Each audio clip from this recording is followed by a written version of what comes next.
বিকেলবেলা বান্ধবীদের আড্ডায় আর বাচ্চাদের টিফিনে এরকম তুলতুলে একটা নাস্তা হলে কিন্তু বেশ জমে। যাই হোক, এটাকে আমি কিভাবে বানালাম চলুন পুরো ভিডিওটা ঘুরে দেখে আসি। তো প্রথমে আমি এখানে 1 কাপ পরিমাণে হালকা কুসুম গরম পানি নিয়েছি, 1 চামচ ইস্ট আর 2 চামচ গুঁড়ো দুধ, সামান্য পরিমাণে লবণ আর দিয়ে দিলাম 3 চা চামচ চিনি। আপনাদের মিষ্টিটা পছন্দ মতো দিবেন। এবার আমি এটাকে ভালো করে মিশিয়ে নিব, আর যতক্ষণ না চিনিটা ম্যাশ হয় ততক্ষণ এটাকে গোলাতে হবে।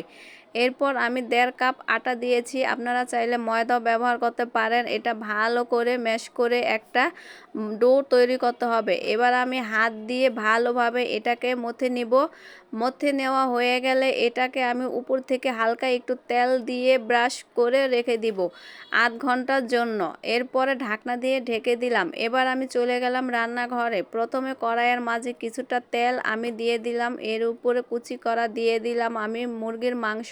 আমি কুচি করে কেটে নিয়েছি, আপনারা চাইলে কিন্তু ব্লেন্ড করে বা শিলপাটায় থেতলেও নিতে পারেন। তো যখনই ব্রাউন কালার হয়ে আসবে তখনই বেশ খানিকটা পেঁয়াজ কুচি আর কাঁচামরিচ কুচি দিয়ে দিলাম। এটাকে হালকাভাবে ভেজে নেওয়ার পর সামান্য পরিমাণের আদা পেস্ট, জিরা পেস্ট, সামান্য পরিমাণের মরিচ দিয়ে দিলাম।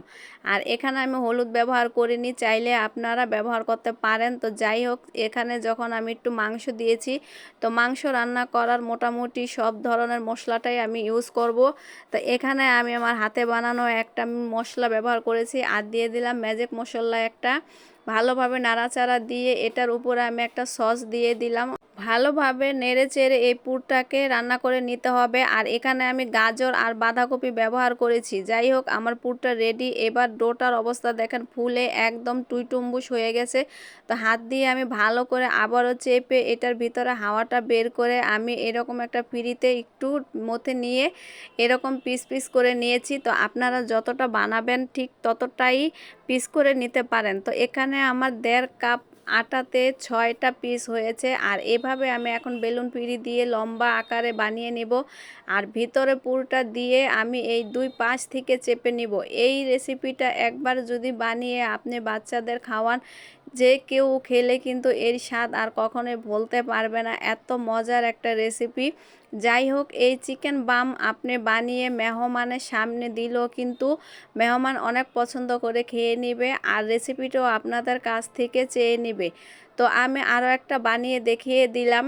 মাঝখান থেকে এইভাবে ভালোভাবে একটু চেপে লাগিয়ে দিলেই কিন্তু হয়ে যাবে। হাত দিয়ে একটু চেপে চেপে শেপ করে নেবেন। তো আপনারা চাইলে গোল শেপও দিতে পারেন। তো আমি একটু লম্বা শেপ করে দিলাম সুন্দর দেখার জন্য। উপর থেকে একটা ছুরি দিয়ে একটু কাট করে দিলাম একটু দেখার সৌন্দর্যের জন্য। তো সবগুলো আমি একইভাবে বানিয়ে এইভাবে আমি ভেজে নিব। আর কড়াইয়ের মাঝে কিছুটা তেল আমি আগে থেকেই কিন্তু গরম করতে দিয়ে দিয়েছিলাম। লো হিটে করে আমি গরম করে নিয়েছি। এবার অল্প আছে এটাকে ভেজে নিব। আর এটা কিন্তু হাই হিটে ভাজা যাবে না, তাহলে উপর থেকে কালার চলে আসবে আর ভিতরে কিন্তু এটা ভালোভাবে সিদ্ধ হবে না। তো অল্প আছে আমি খুব সুন্দর করে এটাকে ভেজে নিয়েছি। দেখেন কালারটা কি সুন্দর হয়েছে, মাশাআল্লাহ। তো এরকম একটা চিকেন বাম আপনি বাচ্চাদের টিফিনে দিবেন, আর ঘরের সবাইকে কিন্তু সন্ধ্যার নাস্তা হিসেবেও দিতে পারেন। যে কেউ খেয়ে এটার প্রেমে পড়ে যাবে। দেখতে যেরকম হয়েছে খেতেও কিন্তু ভীষণ মজা হয়েছিল। আর ভিতরের পুরটা থেকে এত সুন্দর একটা ফ্লেভার বের হচ্ছিল।